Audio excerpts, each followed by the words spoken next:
Hello, everyone, and welcome. Happy Transformation Tuesday.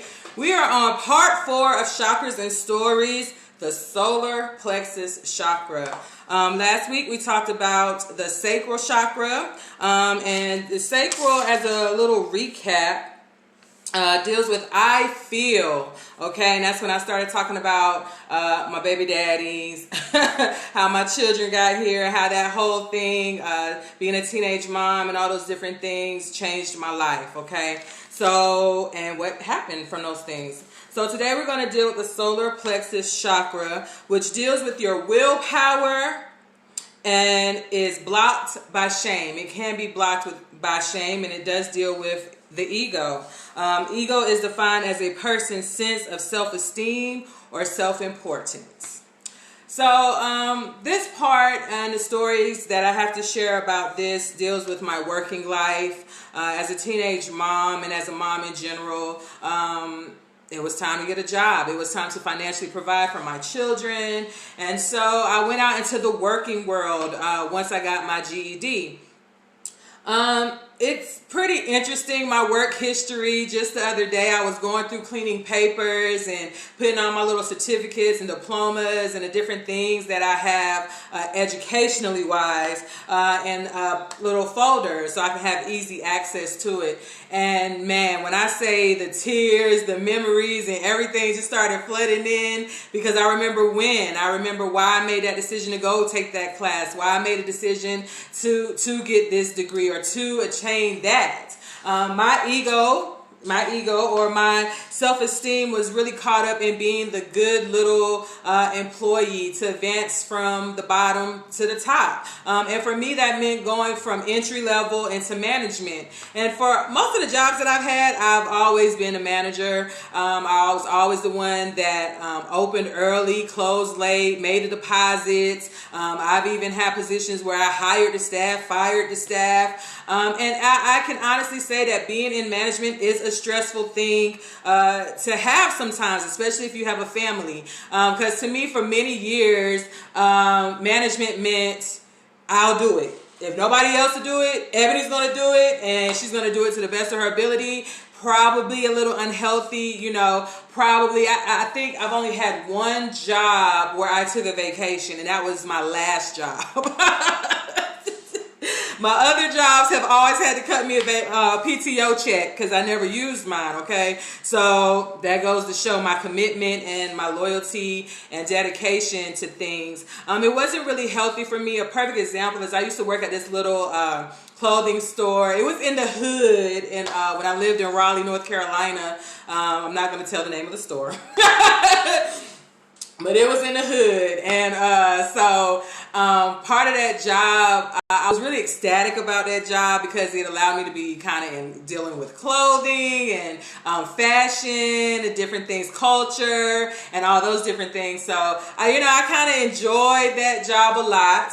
What ended up happening was, and I was hired full time, and I think I started off, they hired me as third key. So third key was like right under the assistant manager. It was like I had a little power, but not too much. But I did have influence, so that was always cool. And then what ended up happening is our store manager, well, she quit. She had to go out, and so some things happened in her own personal life, and it caused her to quit the job, which then moved everybody up. So then I went from third key to assistant manager, and our assistant manager went to store manager.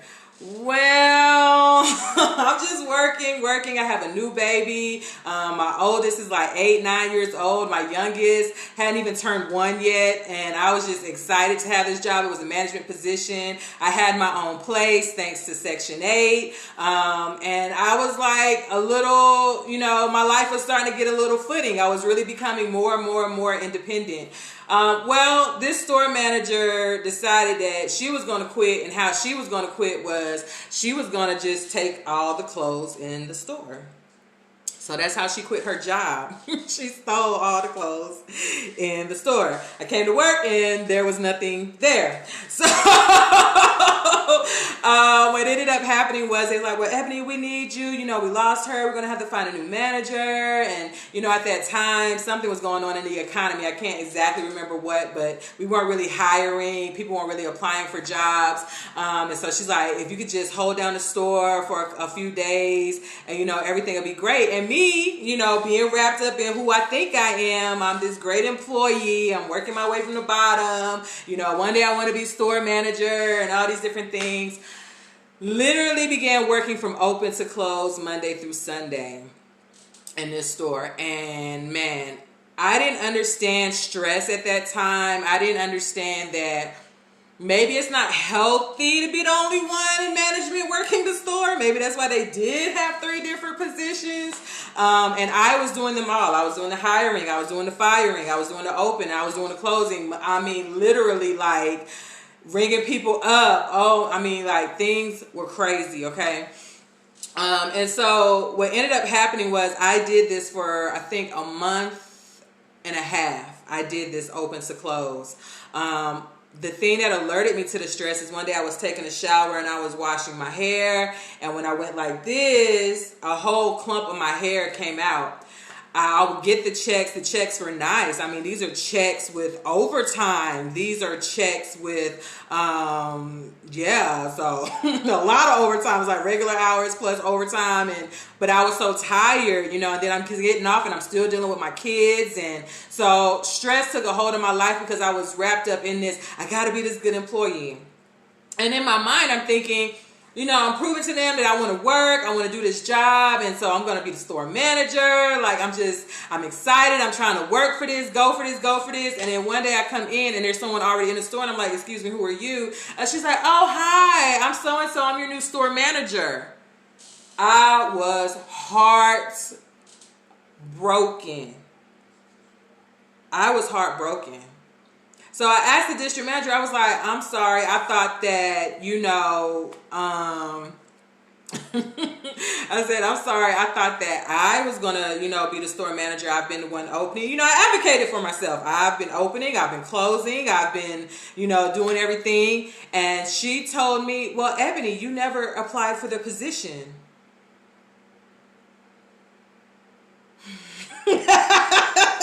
To this day, it gets me heated only because I was ignorant. Had I known that, I would have definitely applied for the position, especially since I was already doing the position, the qualifications, the duties of the position.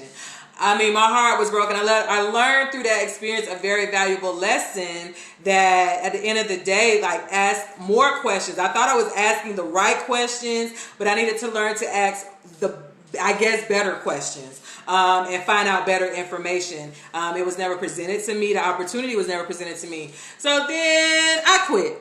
And then what I did was I went 3 doors down to the next retail store in the hood and got a job there as a manager. And yeah. So that was a lot of ego right there. Maybe not necessarily the greatest, not necessarily in the greatest part as far as recognizing my work, but it was like a little petty for me because I had already built a repertoire with the customers. And so when I went to another store, the customers went to the other store. So it was, a moment that I'm not proud of, but I felt defensive in that. I felt like I had to show that, well, I didn't need you anyway, not recognizing my Ebony, why are you doing this for a job? Like, you have children at home. You could be falling in love. You could be dating. You could be doing so many other things, but yet, no, you're not doing that. You're dealing with working, getting fired off, that whole cycle, in and out of work, in and out of work, in and out of work, always going to the high positions, and working. And the crazy part about it is, as I look back, I was working my way to the top because I was so dedicated to the point that I was stressing my body out, stressing my mind out, stressing my mental out. The mom that I was during that time, I've always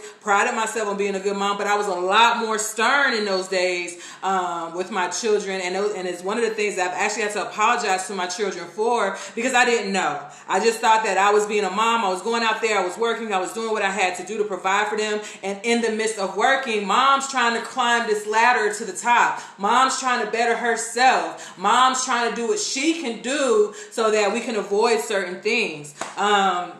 And it's pretty interesting how that worked out. I ended up leaving retail altogether and went into the medical field. I was like, well, let me go get this little certified nursing assistant. They talking about this CNA.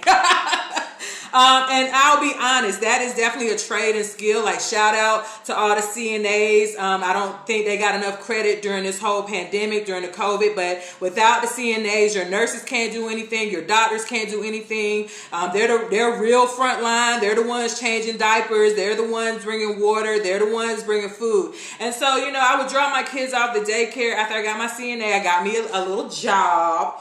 And then I found out in this job that I could take, you know, a course and learn and train on how to pass medications to patients as well. So it's kind of like a step up from being a CNA. While being a CNA, and it was kind of a supervisory position because I could do that, pass through the state, then I could do these other things. I can monitor the staff. I can be the one in charge today, different things. I still had that hunger, that drive to always be better. But trying to be better through life stressed me out. Trying to live up to that expectation of what my employer thought I should do, what everybody thought I should do in my life. You know, everybody has their opinions. Your family have their opinions. Your friends have their opinions. It just became to get overwhelming for me. But being a CNA was a good thing because it allowed me to have stable income. CNA, you can get a job. You get your certified nurse assistant. You go, and maybe this is a tip for somebody watching this. You go get your medical,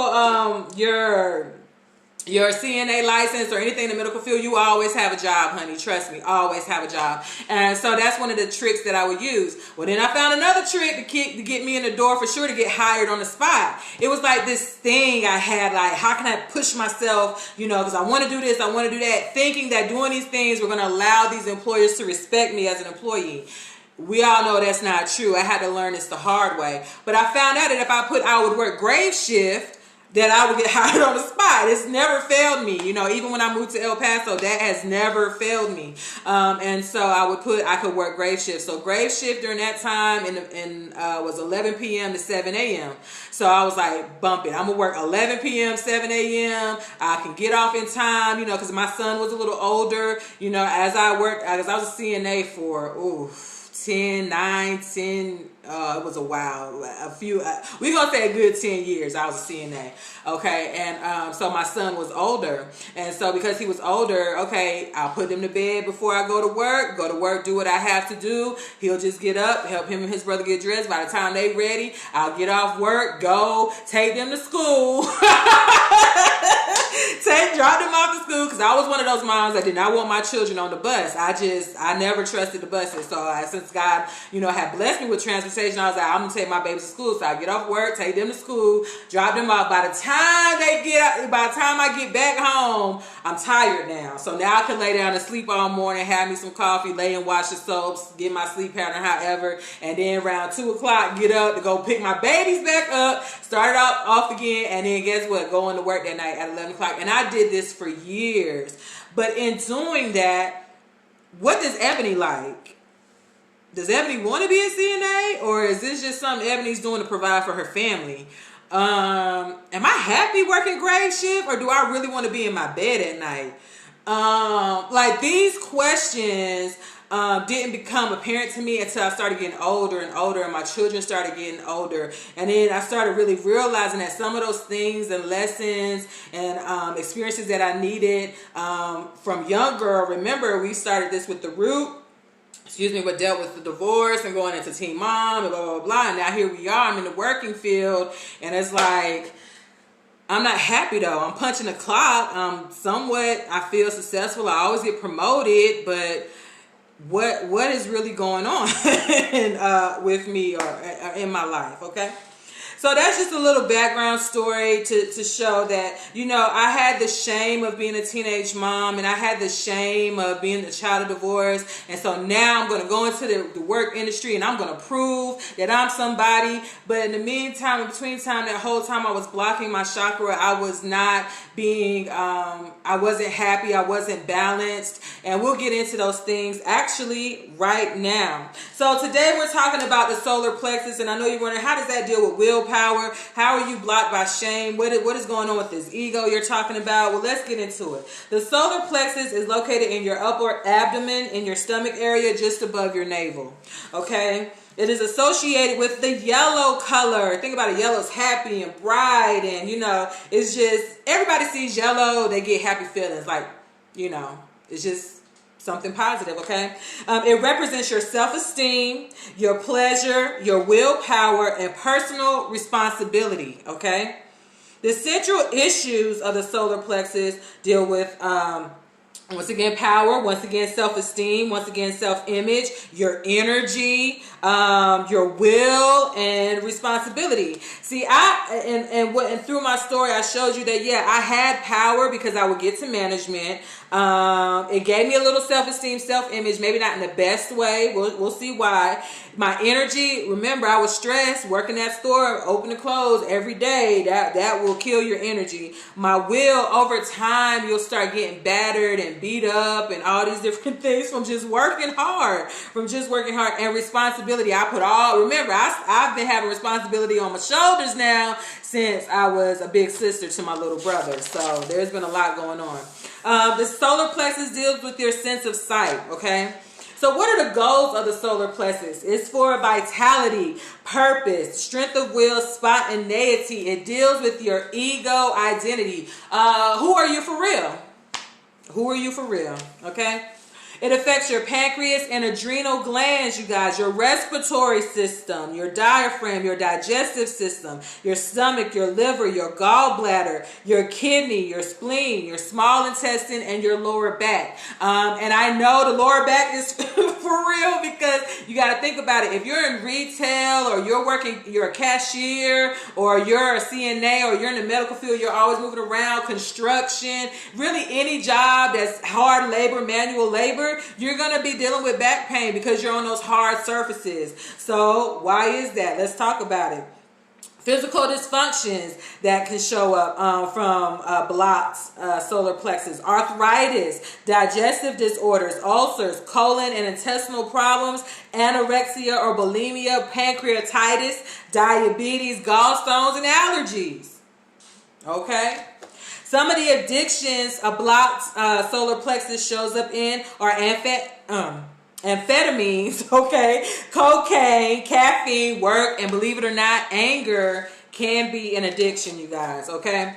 Traumas and abuses. So a blocked solar plexus comes from shaming, coming from an authoritative home. If you are a stern mom, or stern dad, too stern, like military stern, that could be one. Physical abuse, fear of punishment, dangerous environments, age inappropriate responsibility, inheritance shame from your parents. That goes those generational curses, and bullying. I just told you last week that I was bullied. Growing up, I was bullied because I was dark skinned. I was bullied because I was bigger than the other kids. I was bullied because I wore glasses. My God, I was bullied for everything. Seemed like, okay. If your solar plexus, remember these wheels of power, turning up and down your body, aligning. You want them to be aligned. But if it's excessive, that means you're overly aggressive. It shows up in dominating, controlling, blaming, arrogance, manipulative, power hungry, stubbornness, hyperactivity, excessively ambitious, and competitive. Competition is good, but if you always have to win, that's way too much ego. Let's see. Excessively ambitious. That was me. Always got to get to the top. Always got to be the good little employee. Always got to be the one to go to management. Always got to. But I'm killing myself. I'm stressed out. I'm not being a great mom. I'm not really happy. I'm not sleeping in my bed at night. These are excessive problems with the solar plexus. Okay. deficient. It shows up in being low energy, weak will, poor self-esteem, passive, sluggish, fearful, poor self-discipline, emotionally and physically cold, victim mentality. I told you guys I had a victim mentality. Why me? Why me? Well, get up and do something about it, okay? Blaming of others, unreliable, and poor digestion. We keep hearing that digestion part because, yeah, you might just literally be full of, yeah. Okay, so how do we heal, Ebony, okay? How do we heal? Healing strategies. And you guys, when I talk about how do we heal, these are things that you could do to begin to unblock your solar plexus or the chakra that we're talking about. What you will find will happen is as you begin to unblock, you'll start feeling a little better. You'll start moving a little better. You start thinking a little better. You'll begin to start changing things in your environment. This starts getting into alchemy, creating what you want. Manifesting what you want, okay? So how do we heal? Some of the healing strategies to unblock and balance your solar plexus. Risk taking. Take a risk. Let me tell you a risk I took. Let me tell you a risk I took. I actually slid in my crushes, my IG crushes DM. I really did. I did that because I was like, you know what? Why not? And once I did it, I was like, wow, what did I think was going to happen if I did that? Like, not in a negative way, because, you know, Ebony gets what she wants 9 times out of 10. Not in a negative way. It was a very beneficial thing for me, but it also allowed me the opportunity to say, you know, it like cleared the flaws a little bit. Like, do I really like them? Like, once I said it's like, well, dang, do I really like them? Is it like, then you start, it's like, oh my God, like, I don't know, what was I doing, you know? But it's nice to do that. I took that risk. There was a time I would have never done that. I would have been like, oh no, I'm too this, or I don't do that. No, honey, I am enough, and guess what? So are you. You are enough, okay? Grounding. We're back on healing strategies, okay? I was just talking about risk taking, so now more healing strategies are grounding. To ground, sometimes I like to take my shoes off in my home and just put my feet flat foot on the floor, uplift my posture, you know, put my hands flat on and close my eyes and just breathe in deep, breathe out until I feel centered, okay? Then another healing strategy is emotional contact, deep relaxation. Y'all laugh at body massages, but go get you one. Go to the springs. They have something in New Mexico here. I think it's called like the springs, the hot springs. I'm trying to get there so bad. I want to go just to relax, to hear the birds, to be around nature, okay? Stress control. Remember I told you I was stressed. Yes, I was going to the top. I was going from entry level to management, but I was killing myself. Stress will kill you, okay? Let me just take a time out right quick and really give this honest and open PSA. Please take care of yourself. The reason I wanted to do chakras and stories is because over time, these things that I'm telling you about affected not only my mental health, but it affected my physical health. Stress will kill you. If you need a break from work, you might want to take some vacation time and do nothing. If you're still working, if you're stressed about what's going on with COVID, pandemic, vaccines, all these different things, don't think about it. Turn your TV off for a day or so. Take a mental break, okay? So you don't throw that in with stress control, okay? Vigorous exercise. Yes, get out there and have vigorous exercise. And yes, good sex counts. Okay, sit-ups, psychotherapy. It is okay to go talk to someone. Let me, and I wrote in my notes to really advocate for therapy because you guys, I have been to a therapist a few times in my life. There was a lot of emotional hurts that I had. Coming up, we're going to talk about my season of homelessness. I was homeless for a time, and one of the things that I had to do when I went to the shelter was go and talk to a therapist. My first session with that therapist was for 45 minutes, and you guys, I literally sat on her couch and cried for 45 minutes. As soon as she said, "What brings you here today?" it was a wrap. She just kept handing me tissue. She had to replace the tissue box. And I was like, and at the end I was like, I'm so sorry. And she was like, you've been holding that in a long time. And I'm telling you, I had really at that time been holding it in. I feel like crying now. A very, very long time, because those tears in that moment, I'm homeless, like, you know, I'm separated from my oldest son. Like, that's a whole different, you know, me and my mama got drama. Like, it was so much going on in my life at that time. Like, I was glad to partake in the therapy. So I say all that to say that one of the healing strategies for your solar plexus is therapy. It is okay, and I especially want to speak to my black people, to go and talk to somebody that is not related to you, that knows nothing about you, and tell them everything. And pay them if you have to. This is for your mental health, okay? Back to healing strategies. I just want to get that little PSA. Yoga, and y'all know I told y'all I like to dance, so that dancing and Pilates, okay? So these are some of the healing strategies for that. When your solar plexus is balanced, you're going to be feeling tranquil. You're going to have inner harmony. You're going to have self-acceptance. I accept myself. I accept that I'm not what anybody expects, because I shock my own self sometimes, okay? You got to have respect for nature and the emotions of others. I was so busy working, I never thought about how all that working affected my kids, and mom really not being home, and mom maybe not, you know, mom is not showing up to programs at school and PTA meetings, and because between working and caring, mama got to rest. Okay, but when it's balanced, you're able to understand what really matters. Because remember, the question for this week was, how am I responsible for what I've created this far? Okay.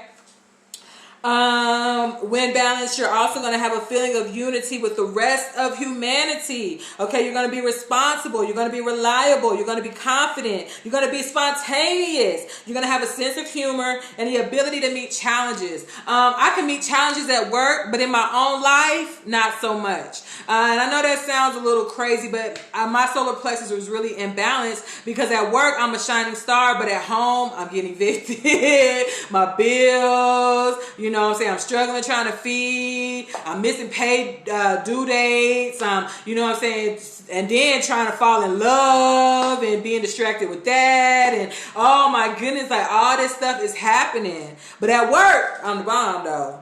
No, you have to have once you balance your chakra, you're going to be able to meet those challenges of home, work, and play. Balance is the key word. Okay, so some foods you can eat: granola, grains, dairy, spices, yellow colored foods like bananas, pineapples. Eat some yogurt and peppermint and chamomile teas. Remember, I told you that one of the physical dysfunctions was a poor digestive system. Yeah, like your solar plexus will literally have you full of, yeah. Okay, so what's revealed in your solar plexus chakra? Okay, let me look at my time. Oh, we're doing good today. That's great. Okay, so what's revealed in our solar plexus chakra? Number one is your determination. Do you have willpower?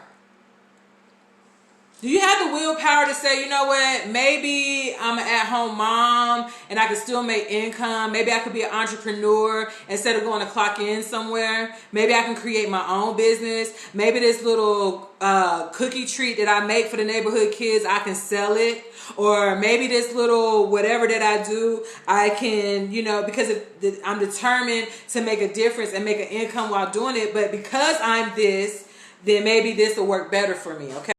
Number two is self-discipline. Do you take responsibility for your actions? How are you responsible for what you created this far? Do you have self-discipline? Do you have morals that you stand by? I love the quote, "I'll die on this hill," because now I use it when I talk to my family, when I'm talking about something I'm passionate about. I will die on this hill, okay? I will stand, meaning what? AKA, I will stand firm in what I believe. This is my morals. This is what I believe, and I'm not moving from it, okay? Motivation, that's revealed in your solar plexus. Are you proactive? Do you empower yourself? Do you pat your own self on the back? You know what? Everybody pat yourself on your back right here, right now. Yep, go ahead and pat yourself. because I spent my life trying to get to the top in different causes and businesses and this and that, and looking for the approval, stressing myself out, blocking my solar plexus, when all I need to do is empower myself. Pat your own self on the back, okay? Number 4, what's revealed in your solar plexus is your transformation. Do you allow for change? I told y'all about having them same hairstyles. Go back a couple videos. Do you allow yourself for change? Are you evolving for the better? Are you evolving for the better? Ask yourself that. What else is revealed in your solar plexus are your boundaries. Remember last week we talked about boundaries. Go back and watch part 3. Okay, boundaries. Am I able to set healthy boundaries? Do you stand up for what you believe in? I told you, I down this hill, honey. If I'm Pat, listen. I'm telling you, okay? Autonomy. Do I recognize an ability to choose? I was choosing to clock into work. I was choosing so many things that I thought that's what was going to make my family better when all my family needed was myself, okay? Number 7, what shows up in your solar plexus is your confidence. Do I have a healthy self-esteem? Can you recognize and release shame and pity? I was carrying the shame of my parents being divorced, carrying the shame of being a teenage mom, carrying the shame of being a single mom. There's some shame associated with that. Why these men didn't do this? Why didn't they marry you? You hear it all, honey. I'm trying to tell you. But in spite of that, guess what? I'm still the realest one in the room because I have confidence. And that doesn't mean that it's against anybody else. It's just what I believe about myself. Okay? And number 8, your ego. Am I conscious of my ego? You got to be conscious of that. Am I able to surrender to something larger than myself? To me, my legacy is what's larger than myself. There's nothing bigger than what I'm going to leave this earth with my children, with one day my grandchildren, one day my great-grandchildren. That's what is important, okay?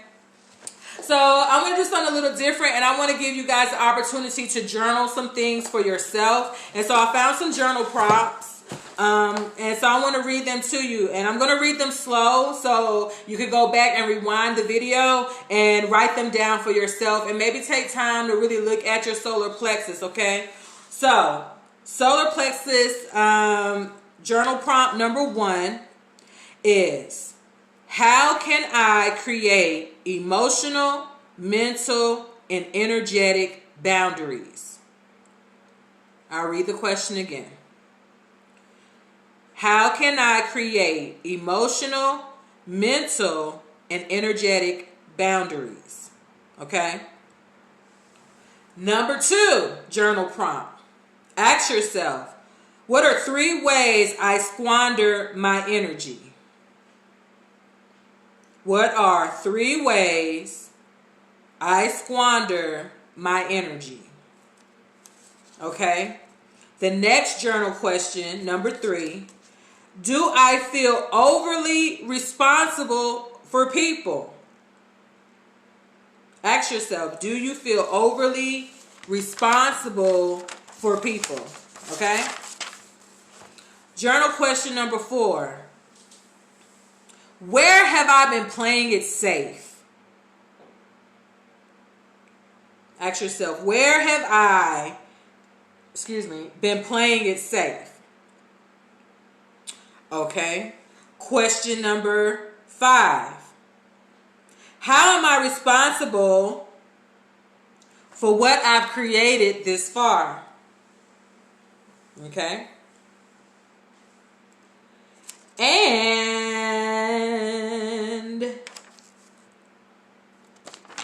the last question, what payoff is no longer pleasing me? Last journal question, what payoff is no longer pleasing me? So if you missed any of those, you can stop the video because I'm going to repost this live. You can stop the video, rewind back, and go back. And just the next time you journal, or if you haven't journaled, maybe get into journaling, chronicling your thoughts, writing them down, and ask yourself these questions, okay? So let's get into some affirmations, and then we're winding down, you guys, okay? Affirmations. Repeat after me. I have a purpose on this planet, and I am aligned with it. Let's do it again. Repeat after me. I have a purpose on this planet, and I am aligned with it. Affirmation number 2, repeat after me. I am a reflection of divine light, and that light is manifested through my purpose. Say it again. I am a reflection of divine light, and that light is manifested through my purpose. Next affirmation. I am empowered. I am empowered. I am enough. Last affirmation. I honor the power within me. I honor myself. All right, you guys. So that was a pretty cool show right there. That was the solar plexus. Remember those journal prompts. If you're not into journaling, I encourage you to buy you. You can go to the Dollar Tree, get your cute little journal, and just write those questions down and really think about that the next time you meditate, or the next time you're calm, or the next time you have some time to yourself, and really find out about your solar plexus, if it's blocked, if it's imbalanced, what's going on. Next week, you guys, part 5 is going to be the heart chakra. Oh my goodness. I'm a little nervous about the heart chakra because I actually don't know which story I'm going to put with the heart chakra, and I'm going to try not to cry. But one thing about your heart chakra is when it's open, baby. You're going to cry, whether they be tears of joy, empathy, sympathy. You're just going to be that person. Of course, in balance, but open heart chakra is a beautiful thing. I like to think of it as like the Grinch when he says, oh my God, I'm feeling. Yes, so we're going to get into that next week. We're going to talk about, it deals with I love, okay? Questions that we should ask ourselves is, what have my family and society taught me about loving relationships? I'm going to try it again. Next week's question, dealing with part 5, the heart chakra, dealing with I love, what have my family and society taught me about loving relationships. Have a super awesome, phenomenal day, guys. Thank you for tuning in to Chakras and Stories. I'm going to go ahead and repost it now. Hope you guys have a super awesome, amazing, phenomenal day. Stay blessed, stay protected, stay happy, protect your energy, and just have an overall amazing day. Bye.